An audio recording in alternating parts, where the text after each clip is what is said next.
ಆತ್ಮೀಯ H16 news ಅರ್ಥಾತ್ ಸೀತಾರಾಮ್ ನ್ಯೂಸದ ವೀಕ್ಷಕರೇ, ನಾನು ನಿಮ್ಮವ ಎಂ ಆಯುಧ ಮಲ್ಲಪ್ಪ ಜೊತೆ ಅವರು. ತಾವು ಈಗ ಸುದ್ದಿಗಳ ಲೋಕಕ್ಕೆ ಎಂಟ್ರಿ ಹೊಡಿತಾ ಇದ್ದೀರಿ. ಈ ಸುದ್ದಿಗಳನ್ನು ಪ್ರತಿಯೊಂದು ನೋಡೋ ಜೊತೆಗೆ ನಿಮ್ಮ ಅಭಿಪ್ರಾಯಗಳನ್ನು ಹಚ್ತಾ ಇರ್ರಿ. ಯಾಕಂದರೆ ಈ ಸುದ್ದಿಗಳು ನಿಮಗಾಗಿ, ನಿಮ್ಮ ಬದುಕಿಗಾಗಿ, ನಿಮ್ಮ ವೈಚಾರಿಕೆಗಾಗಿ, ನಿಮ್ಮ ತಿಳುವಳಿಕೆಗಾಗಿ ಅನ್ನೋದು ನಿಮಗೂ ಗೊತ್ತು. ಜೊತೆಗೆ ನಮಗೂ ನಿಮ್ಮೊಂದಿಗೆ ಇದೊಂದು ಮಾತಾಡುವಂಥ ಜೊತೆಗೆ ಸುದ್ದಿಗಳನ್ನು ಬಿಡುವಂಥ ಕೆಲಸ. ಈ ಕೆಲಸದಲ್ಲಿ ನಾವು ನಿಮ್ಮೊಂದಿಗಿದ್ದೀವಿ ಅಂತ ಹೇಳ್ತಾ ನೋಡ್ತಾ ಇರಿ ಸುದ್ದಿಗಳನ್ನು. ನೋಡಿ, ಡಿ ಜೆದು ಪ್ರತಿ ವರ್ಷ ಇದರ ಸಮಸ್ಯೆ, ಇದರ ಸಂಬಂಧಪಟ್ಟಾಗ ವಾದ ವಿವಾದ ಚರ್ಚೆ ಆಗ್ತಾ ಇದೆ.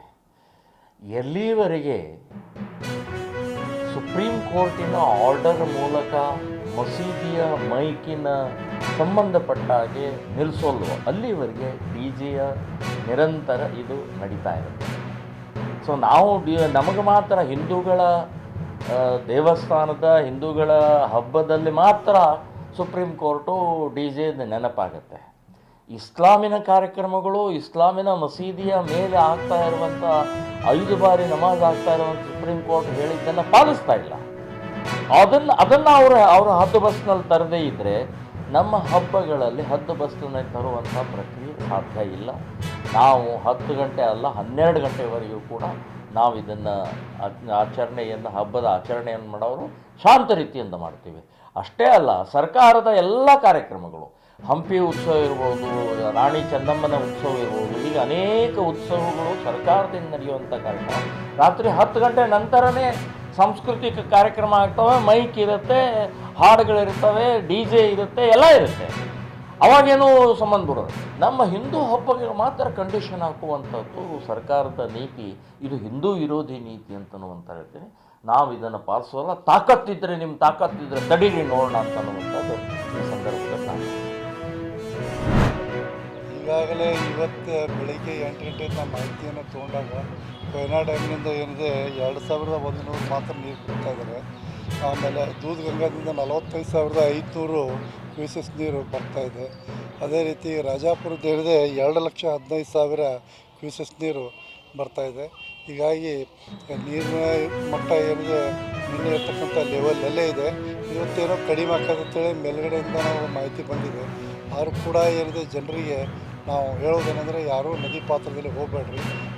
ದನ ಮೈ ತೊಳೆಯೋದು ಅಥವಾ ಏನೈತೆ ಬಟ್ಟೆಗಳನ್ನು ತೊಳೆಯೋಕ್ಕಾಗಲಿ ಅಥವಾ ಗಾಡಿ ತೊಳೆಯೋಕ್ಕಾಗಲಿ, ಅಮಾವಾಸ್ಯೆ ಗಾಡಿ ತೊಳೆಯೋಕೆ ಮಾಡೋದು ಅವುಗಳನ್ನ ಮಾಡಬೇಡ್ರಿ ಅಂತ ಹೇಳಿದ್ವಿ. ಮತ್ತು ಅದಕ್ಕೆ ಏನೈತೆ ರಕ್ಷಣೆಯಾಗಿ ನಮ್ಮ ಪೊಲೀಸರು ಸಹಿತ ನಾವು ನೇಮಕ ಮಾಡಿದ್ದೀವಿ.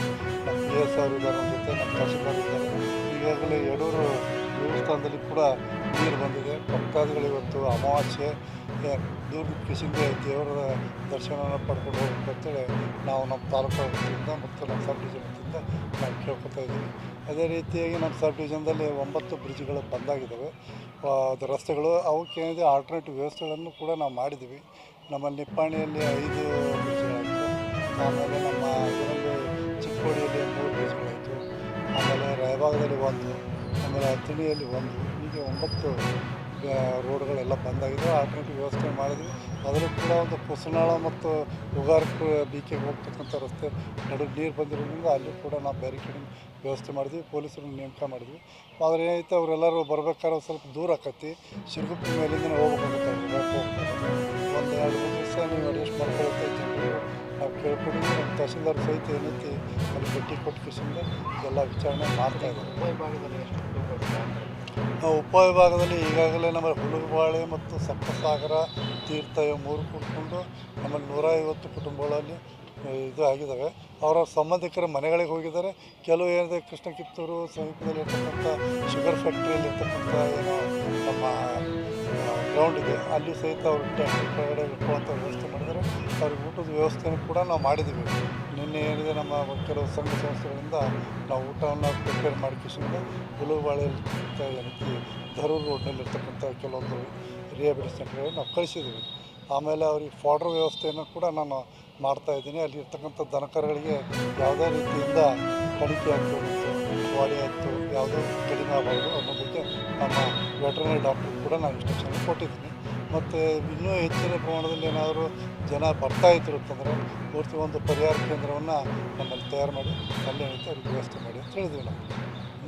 ಆಮೇಲೆ ಬೋಟ್ ಇವತ್ತು ಧರ್ಮಸ್ಥಳದ ವೀರೇಂದ್ರ ಹೆಗ್ಗಡೆಯವರು ಹೇಳಿದ್ದಾರೆ, ಭಾಳ ವರ್ಷದಿಂದ ಕೆಲವು ಕಿಡಿಗೇಡಿಗಳು ಧರ್ಮಸ್ಥಳದ ಬಗ್ಗೆ ಅವಹೇಳನಕಾರಿ ಮಾತನ್ನು ಹಾಡಿಕೊಂಡು ಸೌಜನ್ಯ ಅನ್ನೋ ಏನು ಕೂಗಿತ್ತು, ಅದಕ್ಕೆ ಒಂದು ಹೆಂಡು ನಮ್ಮ ಸರ್ಕಾರ ಕೋರ್ಟ್ ಡೈರೆಕ್ಷನ್ ಪ್ರಕಾರ ಮಾಡಿದಂಥ ತನಿಖೆ ಇವತ್ತು ಕ್ಲಿಯರ್ ಕಟ್ಟಾಗಿ ಧರ್ಮಸ್ಥಳದ ಹೆಗ್ಗಡೆಯವರು ಹೇಳಿದಾಗೆ ಯಾವುದು ದೋಷ ಇಲ್ಲ ಅನ್ನೋದು ಕ್ಲಿಯರ್ ಆಯಿತು. ಇನ್ನು ಮುಂದೆ ಯಾರೂ ಈ ಥರದ ಅಪಪ್ರಚಾರ ಇದಕ್ಕೆ BJPಯವರು ಅವ್ರಿಗೇನಾರ ಗೌರವ ಇದ್ದರೆ ಸೊ ಅಭಿನಂದನೆ ಸಲ್ಲಿಸಬೇಕಾಗಿತ್ತು. ಸೊ ಒಳ್ಳೆ ಕೆಲಸ ಮಾಡಿದ್ರು ಕಾಂಗ್ರೆಸ್ ಗೌರ್ಮೆಂಟು. ಇವತ್ತು ಧರ್ಮಸ್ಥಳದ ಬಗ್ಗೆ ಇದ್ದಂಥ ಸಣ್ಣ ಪುಟ್ಟ ಅಲ್ಲಿ ಇಲ್ಲಿ ಮಾತುಗಳನ್ನ ಕ್ಲೋಸ್ ಮಾಡಿ ಗೌರವವಾಗಿ ಧರ್ಮಸ್ಥಳದ ಬಗ್ಗೆ ಗೌರವವನ್ನು ಒಪ್ಪಿದ್ರು ಅಂತ ಅದು ಅವ್ರ ಕೇಳಿ ಇದಿಲ್ಲ, ರ್ಯಾಲಿ ಮಾಡ್ತಾನೆ ಇದಲ್ಲ ಕಾರ್ಯ ಇವತ್ತು.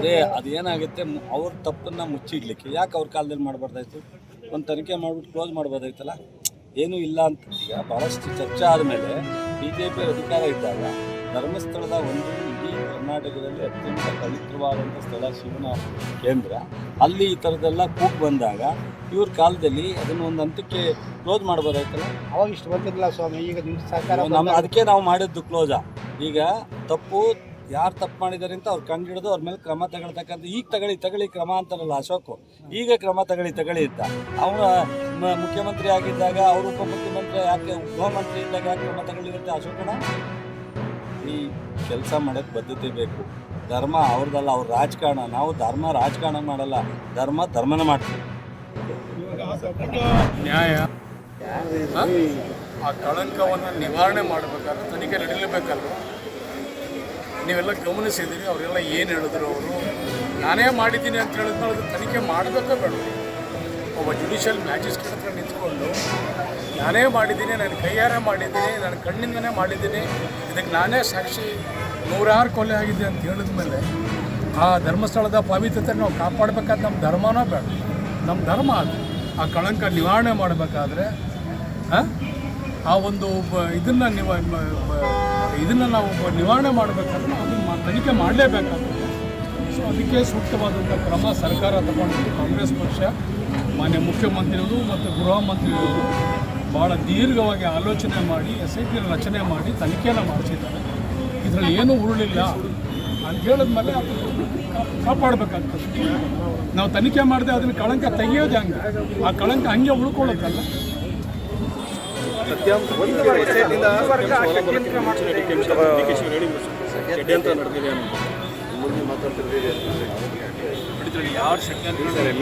ಒಂದಂತ ತನಿಖೆ, ಒಂದಂಥ ವರದಿಗೆ, ಯಾಕಂತ ಹೇಳಿದ್ರೆ ಅದು ಭಾಳ ಪುರಾತನವಾದಂಥ ನಮ್ಮ ಹಿಂದೂ ಧರ್ಮದ ಒಂದು ಸಂಪತ್ತು. ನಾವೆಲ್ಲರೂ ಕೂಡ ಮಂಜುನಾಥ ಸ್ವಾಮಿ ಮೇಲೆ ನಾವೆಲ್ಲರೂ ಕೂಡ ನಂಬಿಕೆ ಇಟ್ಟಂಥದ್ದು, ಅನೇಕ ರೀತಿಯಲ್ಲಿ ನಾವು ಆರಾಧನೆ ಮಾಡುವಂಥದ್ದು ಒಂದು ವಿಶ್ವಾಸ. ಅನೇಕ ರೀತಿಯಾದಂಥ ಒಂದು ಉದಾಹರಣೆಗಳಿದೆ ಮಂಜುನಾಥನ ಬಗ್ಗೆ, ಅವರ ಬಲವಾದಂಥ ಒಂದು ಶಕ್ತಿ ಬಗ್ಗೆ, ಮಹಿಮೆ ಬಗ್ಗೆ ಸಾಕಷ್ಟು ಉದಾಹರಣೆಗಳಿದೆ. ಸೊ ಆ ಒಂದು ನಿಟ್ಟಲ್ಲಿ ಯಾವುದೇ ರೀತಿಯಲ್ಲಿ ಯಾರ ಭಾವನೆಗೂ ಕೂಡ ಧಕ್ಕೆ ಆಗಬಾರ್ದು, ನಮ್ಮ ಹಿಂದೂ ಧರ್ಮಕ್ಕೆ ಧಕ್ಕೆ ಆಗಬಾರ್ದು. ಯಾರ್ಯಾರು ಕೂಡ ಇಲ್ಲಿ ಭಕ್ತರಿದ್ದಾರೆ ಅವರೆಲ್ಲರೂ ಭಾವನೆಗೆ ನಾವು ಧಕ್ಕೆ ಮಾಡಬಾರ್ದು ಅಂತೇಳಿ ಒಂದು ಈ ಕಳಂಕವನ್ನು ನಿವಾರಣೆ ಮಾಡಲಿಕ್ಕೆ ಕಾಂಗ್ರೆಸ್ ಪಕ್ಷ ಒಂದು ತನಿಖೆಯನ್ನು ಮಾಡಿಸಿದ್ರು. ಅವರೇ ಮಾಡಿದ್ದಾರೆ, ಮಾಡೋದು ಸ್ವಾಗತ ಮಾಡಿದ್ರಲ್ಲ. ನಾವು ಪೂರ್ವದಲ್ಲೇ SIT ರಚನೆ ಮಾಡಿದಂಥ ಪೂರ್ವದಲ್ಲೇ ಅವರೇ ಸ್ವಾಗತ ಮಾಡಿದ್ದಾರೆ. ಆದ್ಮೇಲೆ ಎಲ್ಲ ಸುದ್ದಿಗಳನ್ನು ನೋಡಿದ್ರಲ್ಲ, ಏನು ಅನಿಸ್ತು ನಿಮಗೆ?